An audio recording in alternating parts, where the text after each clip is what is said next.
July 7 വിശുദ്ധ പന്തേനൂസ്. 2-ാം ശതാബ്ദത്തിൽ ജീവിച്ചിരുന്ന ഒരു സഭാപിതാവാണ് വിശുദ്ധ പന്തേനൂസ്. സിസിലിയിൽ ജനനം. ജന്മം കൊണ്ട് വിജാതീയനും ഒരു സ്റ്റോയിക് ചിന്താഗതിക്കാരനുമായിരുന്നു യൗവനം വരെയും. ക്രിസ്ത്യാനികളുടെ ജീവിത പരിശുദ്ധിയാണ് പന്തേനൂസിൻ്റെ മാനസാന്തര കാരണം. ക്രിസ്തു ശിഷ്യരുടെ കീഴിൽ അദ്ദേഹം വേദപുസ്തകം പഠിച്ചു. കൂടുതൽ അറിവ് നേടുന്നതിനായി ഈജിപ്തിലെ അലക്സാണ്ട്രിയയിലേക്ക് പോയി.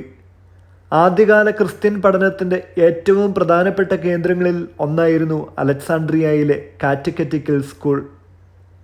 ഗ്രീക്ക് തത്വചിന്തയെ ക്രിസ്ത്യൻ പഠനങ്ങളുമായി സമന്വയിപ്പിച്ച പന്തേനൂസിൻ്റെ ദൈവശാസ്ത്ര നിപുണത അനേകരെ ആ സ്കൂളിലേക്ക് ആകർഷിക്കുകയും പിന്നീട് ആ സ്കൂളിൻ്റെ തലവനായ ക്ലെമൻറ്റിന് ശേഷം തലവനായി മാറുകയും ചെയ്തു. തൻ്റെ പാണ്ഡിത്യം പ്രദർശിപ്പിക്കുന്നതിൽ വിശുദ്ധ പന്തേനൂസ് ഉത്സുകനായിരുന്നില്ല. അലക്സാണ്ട്രിയയുമായി വ്യാപാര ബന്ധം നടത്തിയിരുന്ന ഇന്ത്യക്കാർ വിശുദ്ധനെ ബ്രാഹ്മണരുമായി സംവാദം നടത്തുവാൻ വേണ്ടി ക്ഷണിച്ചു.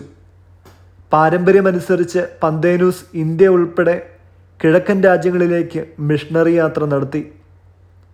ക്രിസ്തു ശിഷ്യനും അപ്പസ്തോലനുമായ ബർത്തലോമിയോ ഭാരതത്തിൽ നടത്തിയ മിഷണറി പ്രവർത്തനത്തിൻ്റെ ഭാഗമായി കൊണ്ടുവന്ന വിശുദ്ധ മത്തായിയുടെ സുവിശേഷത്തിൻ്റെ ഹീബ്രു പതിപ്പ് ഉപയോഗിച്ച് സുവിശേഷം പഠിപ്പിക്കുകയും പ്രസംഗിക്കുകയും ചെയ്യുന്ന ക്രിസ്ത്യാനികളെ വിശുദ്ധ പന്തേനൂസ് ഇന്ത്യയിൽ കണ്ടെത്തിയതിന് സാക്ഷ്യമാണ് പന്തേനൂസിൻ്റെ ഇന്ത്യൻ മതാന്തര സംവാദ മിഷണറി യാത്ര.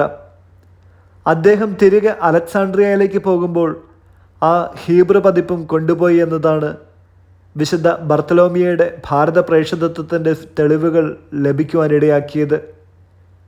അലക്സാണ്ട്രിയയിലെത്തിയ ശേഷം അദ്ദേഹം തൻ്റെ അധ്യാപനം തുടർന്നു. വിശുദ്ധൻ്റെ അവസാന നാടുകൾ എത്യോപ്യയിലായിരുന്നുവെന്ന് ഒരഭിപ്രായമുണ്ട്. 216 വിശുദ്ധ പന്തേനൂസ് കർത്താവിൽ നിദ്ര പ്രാപിച്ചു. വചനം 1 കൊറിന്തോസ് 10-ാം 23-24 വാക്യങ്ങൾ. എല്ലാം നിയമാനുസൃതമാണ്, എന്നാൽ എല്ലാം പ്രയോജനകരങ്ങളല്ല. എല്ലാം നിയമാനുസൃതമാണ്, എന്നാൽ എല്ലാം പടുത്തുയർത്തുന്നില്ല. ഏതൊരുവനും സ്വന്തം നന്മ കാക്ഷിക്കാതെ അയൽക്കാരൻ്റെ നന്മ കാക്ഷിക്കട്ടെ. വിചിന്തനം. മതം കൂടാതെ തത്വശാസ്ത്രം വൃഥായാണ്. വ്യാജതത്വങ്ങൾ നമ്മളെ വഴിതെറ്റിക്കാതിരിക്കുവാൻ ആവിഷ്കൃത മതം നമ്മളെ സഹായിക്കും. സത്യത്തെ അറിയുവാൻ, സത്യത്തിന് സാക്ഷ്യം വഹിക്കുവാൻ വിശുദ്ധ പന്തേനൂസിൻ്റെ മാതൃക നമ്മളെ സഹായിക്കട്ടെ. നാം വായിച്ചറിയുന്ന ക്രിസ്തുവിനെ, ദൈവവചനത്തെ മറ്റുള്ളവർക്കും പകർന്നു കൊടുക്കുവാൻ അത് നമ്മെ സഹായിക്കും. വായിച്ചറിഞ്ഞ ക്രിസ്തുവിനേക്കാൾ അധികമായിട്ട് ആ ക്രിസ്തു നമ്മിൽ ജീവൻ പ്രാപിക്കുമ്പോൾ നാം മറ്റൊരു ക്രിസ്തുവായിത്തീരുന്നു.